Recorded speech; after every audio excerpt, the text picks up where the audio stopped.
If you legally own something, it's yours.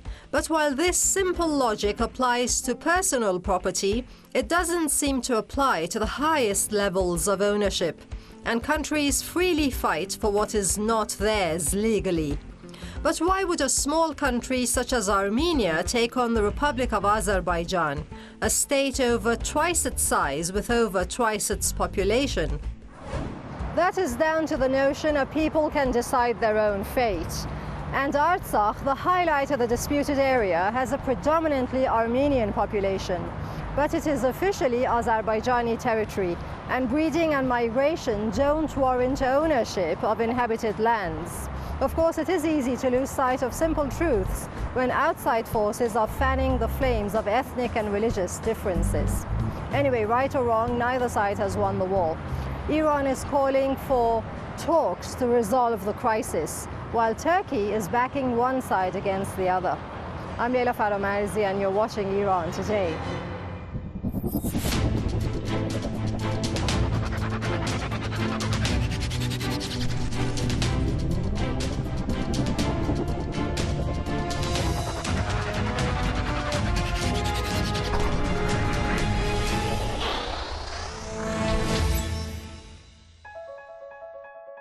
Hostile action has been on and off, but basically since 1991, it's been extreme conflict between Armenia and Azerbaijan.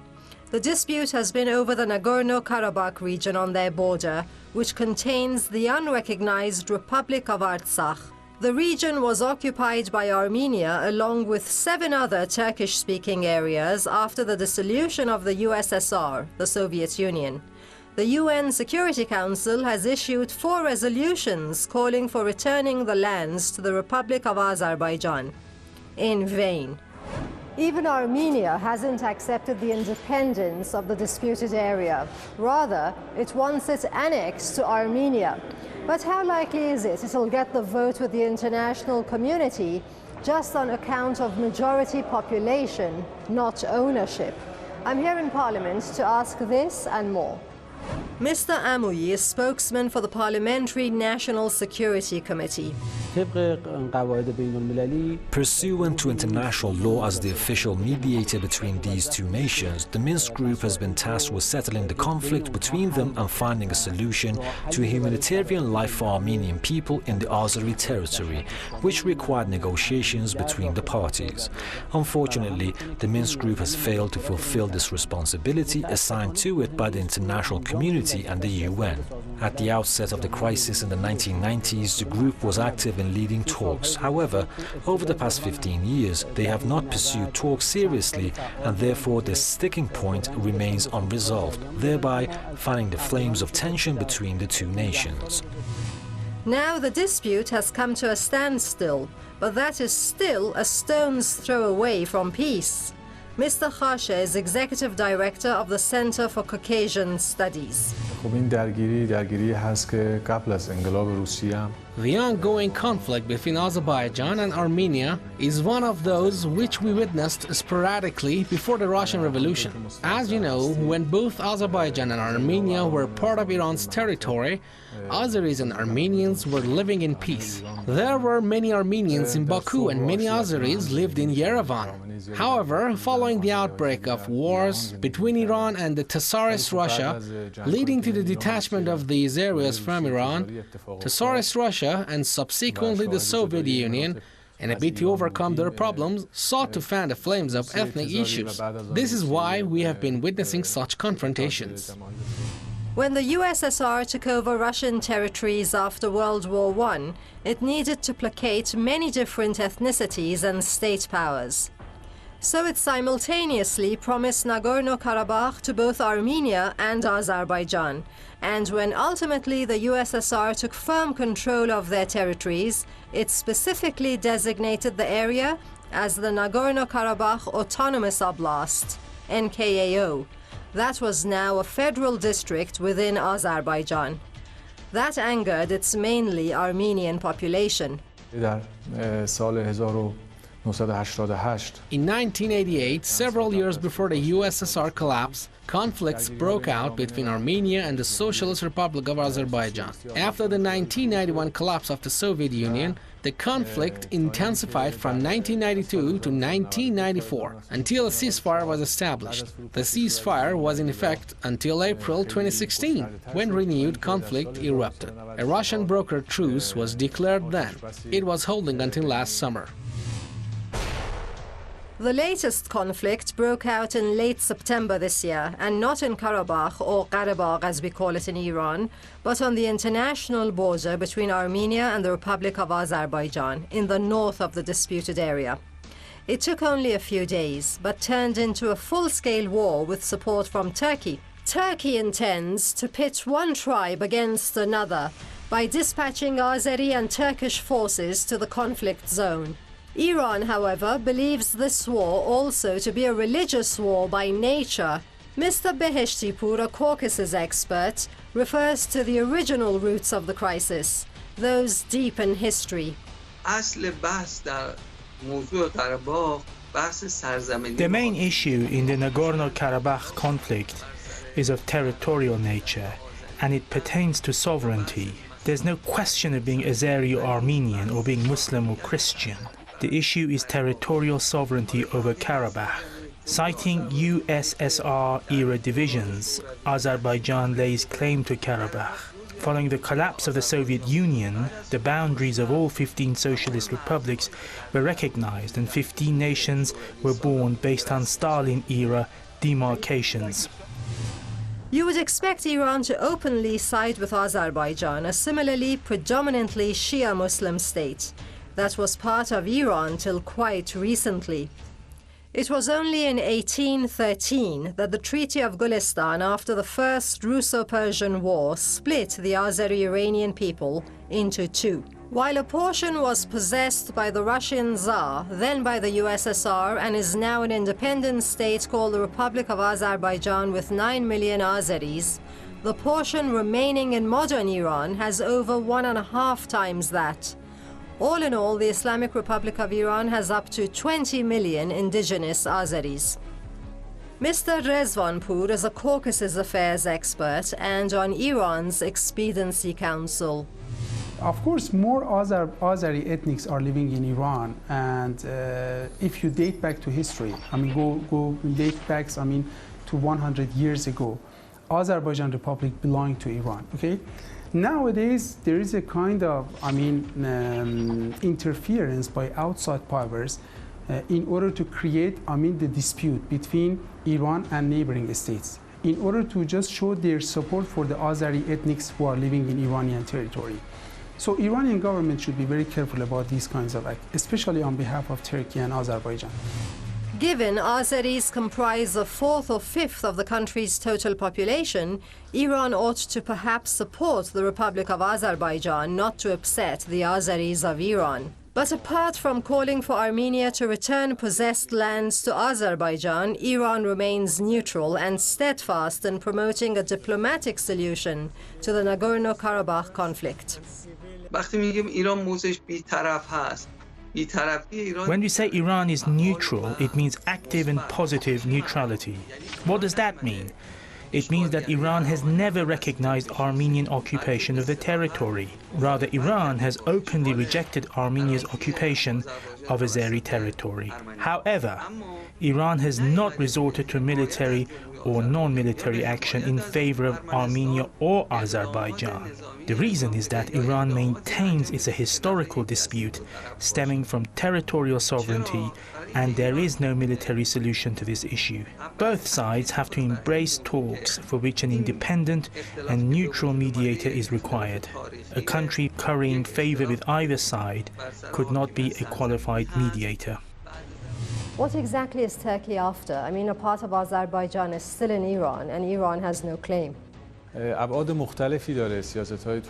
Turkey's policy has various aspects. It is partly related to its rivalry with Russia and partly to its rivalry with Iran. It would be unrealistic to think that Turkey would be envisaging any attachment of Azerbaijan. However, Turkey has always sought land communications with Iran, and the Iran-Armenia border cuts such communications. Turkey wishes to be linked to the Republic of Azerbaijan, the Caspian Sea, and Central Asia. Turkey has dispatched different kinds of military equipments and also military personnel, as I stated, from the northern Syria. They have hired different kinds of warlords, and they are sending them by Toyotas to the frontiers between Azerbaijan and Armenia in order to fight on behalf of the Azeri government. So this is a condition in which the clash of interests between Iran, Turkey, and Azerbaijan will be very, very, visible.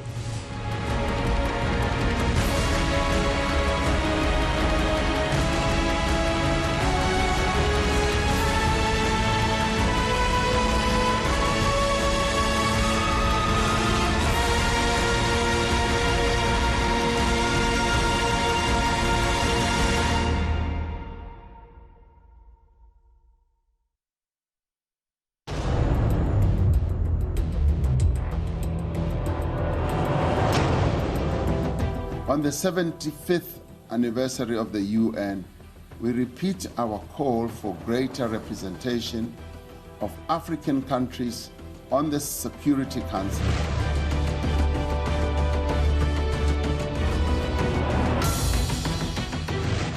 Thank you. It is a good idea that African countries should renew and should persist in demanding to be included in the highest level of international council, Security Council. It's a good idea because they are excluded, and those who are excluded have an obligation to keep on demanding to be included.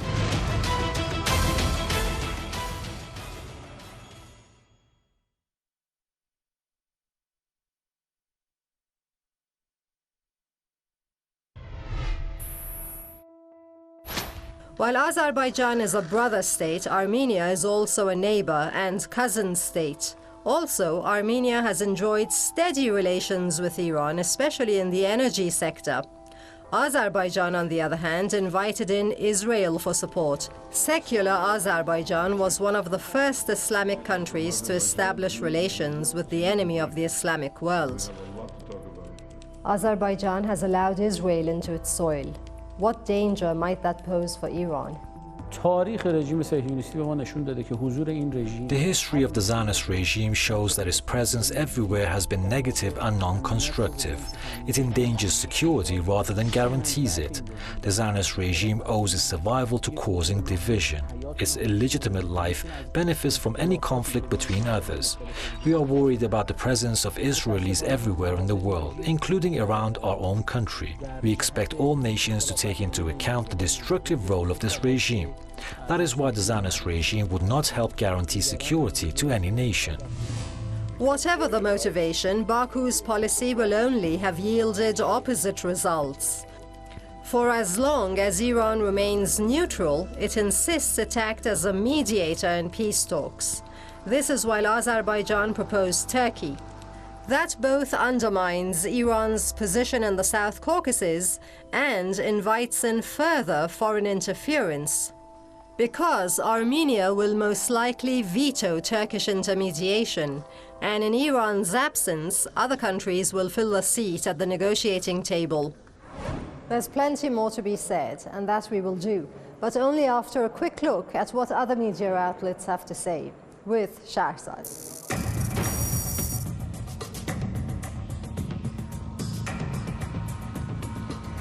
Hi, my name is Shahrzad Manoucheri, and we'll be reviewing the latest update on the Nagorno-Karabakh conflict and Iran's stance and solution. In an article by Mer News, we witness Iran's positions on Nagorno-Karabakh conflict. Ali Rabi'i, the government spokesman, said on September 29th, "We are following the recent conflict in the occupied territories of the Republic of Azerbaijan with great care and concern. We believe that the Republic of Azerbaijan and the Republic of Armenia inspired and energized history and the coexistence of civilizations in the pre-colonial centuries, and by relying on their cultural commonalities, can find a peaceful way to resettle the displaced and return to pre-occupation times. The Islamic Republic is ready to help establish lasting peace in the region." Rabi'i stressed, Iran holds a very clear position on the need to observe and recognize the territorial integrity of the Republic of Azerbaijan, and it has repeatedly emphasized this legitimate right within the framework of international law and UN resolutions. Tehran Times conflict has no military solution, says senior MP. Conflict between Azerbaijan and Armenia over the disputed Nagorno-Karabakh region cannot be resolved militarily, a senior Iranian lawmaker has said. Negotiation and dialogue are the only solutions to the Nagorno-Karabakh conflict, and this conflict cannot be settled militarily, said Hossein Nushabadi, the head of the parliament's International Diplomacy and National Interests faction. This conflict is nothing new. The Nagorno-Karabakh region has always been claimed to be part of the two countries. Armenia has seized Nagorno-Karabakh in a war that happened years ago, but Azerbaijan wants to take it back. On the other hand, Armenia also considers the region as part of its territory because this region is very important in the Caucasus, Nushabadi said in an interview. Valdai Club claims 8 principles of Iran's foreign policy towards the Nagorno-Karabakh conflict. In an article, Dr. Vali Khaldeji, a Tehran-based expert on Central Asia and Caucasian studies, proposes 8 principles for Iran's foreign policy towards the Nagorno-Karabakh conflict. This would contribute to a better disclosure of Iran's approaches as an influential actor in the South Caucasus, especially regarding recent tension between Armenia and Republic of Azerbaijan on Nagorno-Karabakh. These 8 principles are as follows. Recognizing the government of Azerbaijan's right to sovereignty over the Karabakh region and 7 regions around it. Non-recognition of the Republic of Artsakh and other political developments in the Karabakh region. The balanced approach and maintenance of relations between both Armenia and the Republic of Azerbaijan, opposing the war using force to resolve the Karabakh crisis, maintaining the rights and security of the Armenians of Karabakh and the Karabakh peace plans, opposing the interference of trans-regional powers in resolution of the Karabakh crisis, opposing the stationing of international peacekeeping forces in the Karabakh contact lines along the Iranian border, and mediating the process of peace and dispute resolution upon the request from the governments of Azerbaijan and Armenia. That's all for this segment. We'll see you next week. As it is, the war is spilling into Iranian territory because of proximity alone. A number of artillery shells and rockets recently landed in Iranian territory, including a residential area kilometers away from the battle zone. We are facing challenges with our own territory now. More than 50 rockets have so far struck Iran's territory. Some farmlands have been damaged. In border areas, I saw some homes that had been targeted. Both sides claim there have been shooting errors, but we cannot tolerate such conditions. We have issued serious warnings to both sides to take their hostilities further from Iran's border. We have sensitive facilities in those areas. We have strategic dams located on the border Aras River. These dams supply both drinking water and irrigation water. Therefore, we feel worried. Israel has publicly harmed Iran and threatened military strikes on this country. So the least Iran can expect of Azerbaijan is to comply with neighborly relations and keep shared borders free of hostiles' presence. Iran has issued a grave warning that should trans-regional armed forces be posted near its borders, it will take that as a serious security threat and target them on sight. The Zionist regime sees the Islamic Republic of Iran as its arch-foe. That is why it prioritizes proximity to the borders of the Islamic Republic of Iran.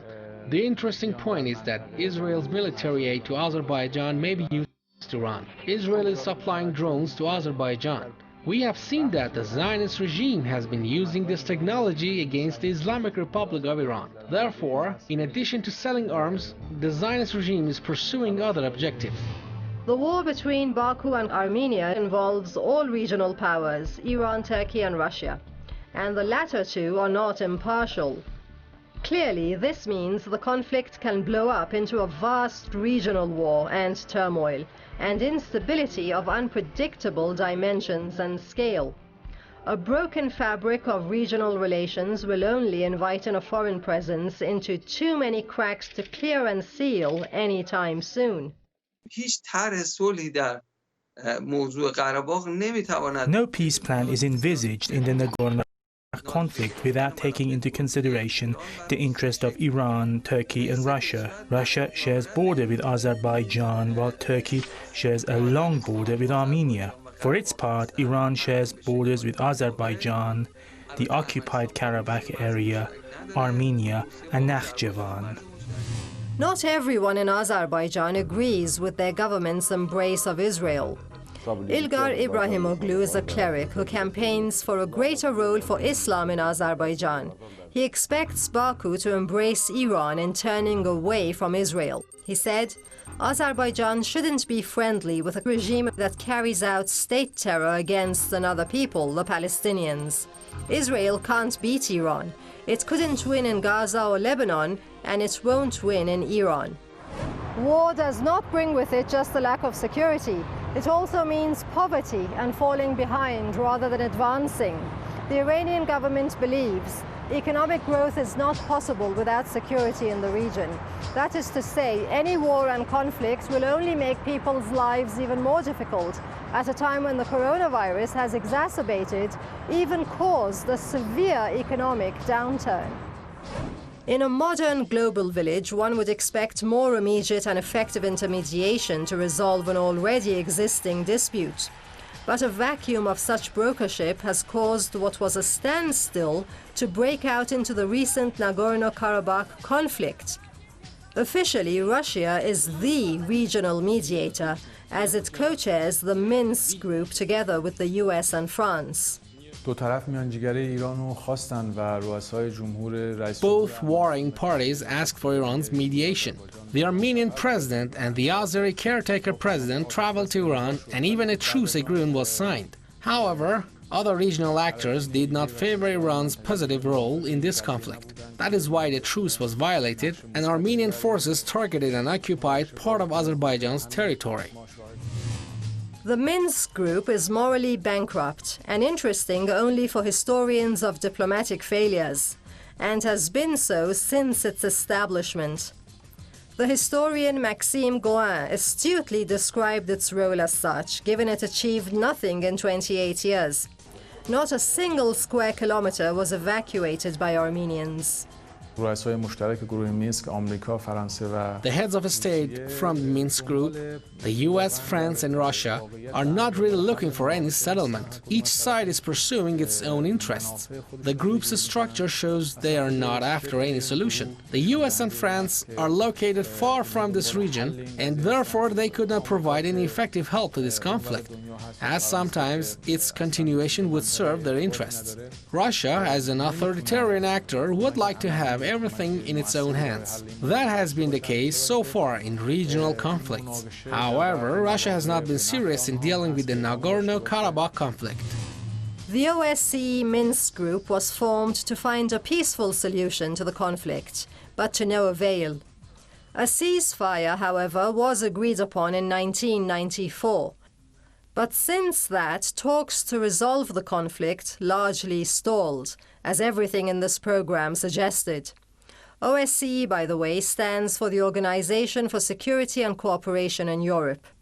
Explains their apathy towards security in our corner of Eurasia.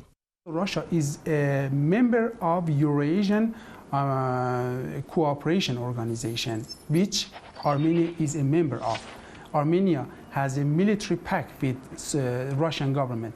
So in any act of great war between Azerbaijan and Armenia, certainly Russia will back Armenia against Azerbaijan.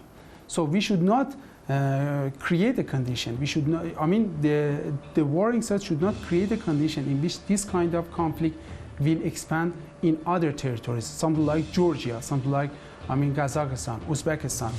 Iran, for its part, looks to construction to partially alleviate problems in the region. It seeks extensive, fast cooperation with its neighbors to build and complete the North-South Corridor, or INSTC. That is a 7,200-kilometer-long freight route connecting India, Iran, Azerbaijan and Russia via ship, rail and road. The North and South Corridor is a strategic corridor which will be, beneficial for all states, especially Iran, in the next couple of decades. So Iran is trying to just keep the tranquility of this corridor just keep the tranquility of this corridor as well. So any conflict, any presence of potential conflicts in this corridor will be detrimental to Iranian interests and also neighboring states, because from the north, Russia and all Central Asian states can export their products to the southern Iranian port of Bandar Abbas and also Persian Gulf states, and vice versa.